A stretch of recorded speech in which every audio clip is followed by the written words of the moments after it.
तो आज के इस वीडियो में हम लोग 2-3 चीज के बारे में समझने वाले हैं। Guardians of the Galaxy volume 3, दूसरा doctor strange multiverse of madness के कुछ नए डिलीटेड सीन, और तीसरा थॉर लव एंड थंडर के बारे में।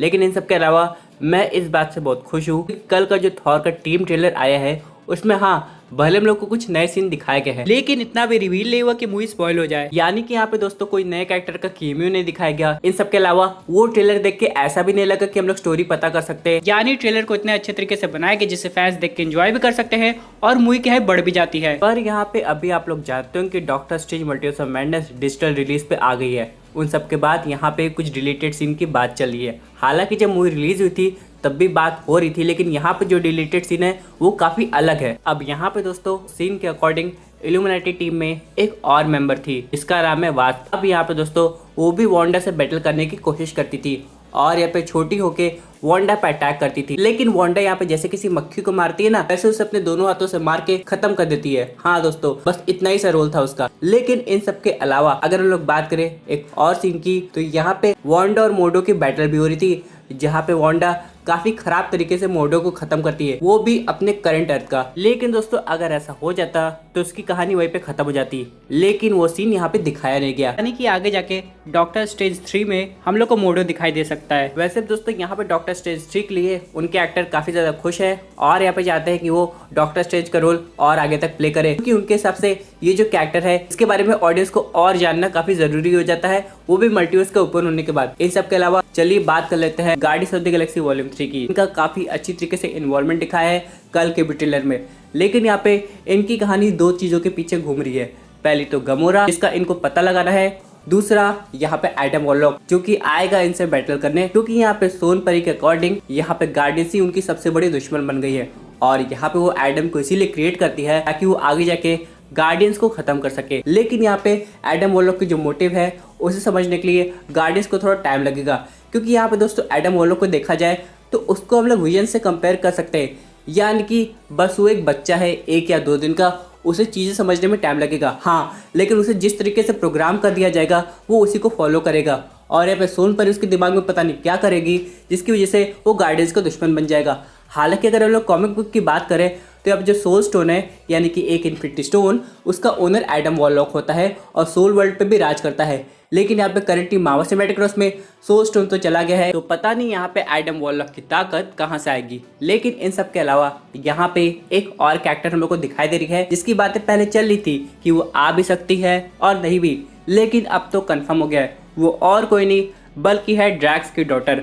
अब यहाँ पे इनका रोल वही प्ले कर रही है जो सुसाइड स्क्वाड 2 में रैट कैचर बनी थी। अब यहाँ पे एक चीज़ तो कंफर्म है कि ड्रैक्स की डॉटर इविल हो सकती है और वहाँ पे वो guardians of the Galaxy volume 3 के मेन विलन जो कि है हाई इवोल्यूशनरी, उसके लिए काम करती हो। और यहाँ पे ड्रैक्स को लगता होगा कि इसकी डॉटर तो बहुत पहले खत्म हो गई है। इन सब के अलावा दोस्तों यहाँ पे एक और चीज़ हम लोग समझ सकते हैं कि वॉल्यूम 3 में यहाँ पे बाकी गार्डियंस का भी एंड हो सकता है। यहाँ पे जेम्स गन ने पहले कहा है इसकी एंडिंग थोड़ी सैड होगी, तो आप लोग तैयार हो जाइए अपने फेवरेट गार्डियंस को खत्म होते हुए। अब दोस्तों आप लोग को याद होगा पार्ट 1 में ग्रूट गया था और यहाँ पे उसकी डेथ से ऑडियंस को कितना सदमा लगा था। इन सब के अलावा पार्ट 2 में योंडू चला गया था, लेकिन पार्ट 3 में कौन जाएगा ये अभी तक नहीं पता। हालांकि यहाँ पे फैंस काफी ज्यादा सोच रहे हैं कि 2 कैरेक्टर जा सकते हैं, इनमें से पहला हो सकता है ड्रैक्स और दूसरा रॉकेट। लेकिन यार रॉकेट तो मुझे काफी ज्यादा पसंद है, उसे प्लीज कुछ ना हो, क्योंकि दोस्तों आगे भी गार्डियंस का काफी इंपॉर्टेंट रोल होने वाला है। ऊपर से जो मार्वल सिनेमैटिक यूनिवर्स है वो मल्टीवर्स लेवल पे चला गया है और यहाँ पे जेम्स गन का ये भी कहना है वॉल्यूम 3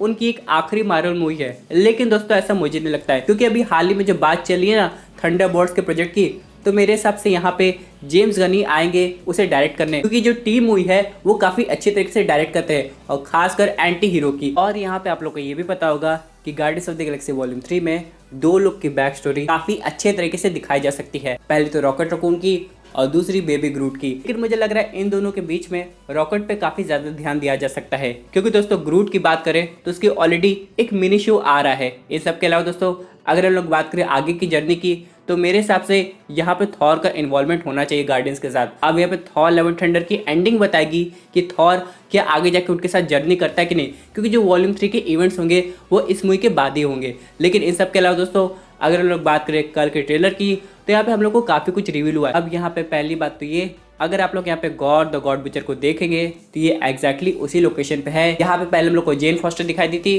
और दूसरी बार थॉर ओडिनसन।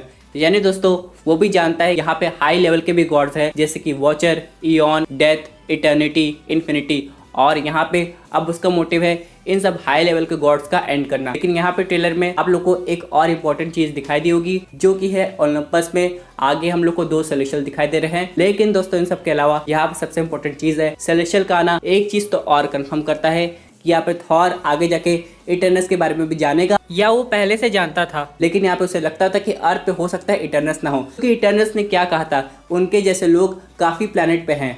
और यहाँ पे इटर्नस के पोस्ट क्रेडिट सीन में आप लोग देख सकते थे बाकी प्लेनेट पे भी जा रहे थे उनको सच्चाई बताने। और एक तरीके से देखा जाए ये सेलेस्टियल के थ्रू बनाया गया है, लेकिन है तो एक गॉड ना, तो यहाँ पे क्या गॉड द गॉड बुचर इन्हें भी खत्म करेगा? क्योंकि दोस्तों यहाँ पे अगर इटर्नल्स का केमियो हो जाता है, चाहे उनमें से कोई एक भी हो, तो मजा आ जाएगा। वैसे आप लोग को पता है किंगो ने मजाक में एक बात बोली थी कि जब थॉर छोटा था तो उसके पीछे हमेशा लगा रहता था। लेकिन हाँ, इटर्नल्स का काफी इंपॉर्टेंट रोल होने वाला है आगे की मार्वल मूवी में। चाहे आप लोग को इटर्नल्स पार्ट 1 पसंद आई हो कि नहीं, लेकिन हाँ पार्ट 2 पे भी वर्क चल रहा है और इसे थोड़ी और इंटरेस्टिंग बनाने की कोशिश की जा रही है। सबके अलावा टाइका वाइटिटी ने एक और चीज रिवील की है, जो हम लोग थॉर का पीछे वाला सीन देखे थे, जो कि यहाँ पे अभी वीडियो में ब्लर कर दिया गया था, वो सब सीन थिएटर्स में ऐसा नहीं होगा, यानी कि पूरा खुलेआम वो सीन दिखाया जाएगा। क्योंकि यहाँ पे डायरेक्टर्स हम लोग से ये कहते हैं कि क्रिस हेम्सवर्थ इनके लिए काफी मेहनत किए हैं, और अगर ऑडियंस ये चीजें नहीं देखेंगी तो कैसे काम चलेगा। वैसे दोस्तों अगर हल्का दिखाया जा सकता है तो थॉर के क्यों नहीं। लेकिन ऑल टुगेदर यहाँ पे कल की डेट में बहुत जल्दी थॉर का रेड कारपेट प्रीमियर होने वाला है, और काफ़ी लोग अपनी मूवीज़ देख लेंगे और एक बढ़िया रिव्यू भी देंगे। वैसे दोस्तों ऑल टुगेदर जितना भी ट्रेलर हम लोग को देखने को मिला, मार्वल स्टूडियोज ने इस बार यहाँ पे काम काफ़ी अच्छा किया है, यानी कि ज़्यादा कुछ रिवील नहीं किया, जो कि ऑडियंस के लिए एक सरप्राइज एलिमेंट होगा। यानी कि बस मेरे हिसाब से 2 ही हफ्ते बचे होंगे मूवी को आने में, और अब जब आप लोग थिएटर्स में जाएंगे तो आपको ऐसा नहीं लगेगा हाँ इसके बारे में तो मैं जानता हूँ, ये देख चुका हूँ, इसके बारे में थ्योरी सुन चुका हूँ, बल्कि आपको ऐसा लगेगा हाँ कुछ आगे नया होने वाला है। हालांकि लोगों को फैन थ्योरी काफ़ी पसंद आती है और कभी तो वो एक्यूरेट भी हो जाती है, लेकिन अगर थिएटर्स में जाके आपको बिल्कुल कुछ नया चीज़ देखने को मिले तो ऑडियंस को और मजा आ जाता है। लेकिन इसके बाद इसका पोस्ट क्रेडिट सीन काफ़ी इंपॉर्टेंट होगा, जो आगे जाके बताएगा कि थॉर का फ्यूचर क्या होने वाला है और यहाँ पे वो मूवी किससे कनेक्टेड होने वाली है। सबसे पहले तो वॉल्यूम 3 से तो होगी, लेकिन दोस्तों जो दूसरा सीन होगा वो किससे रिलेटेड होगा? क्या वो होगा लोकी सीजन 2 से?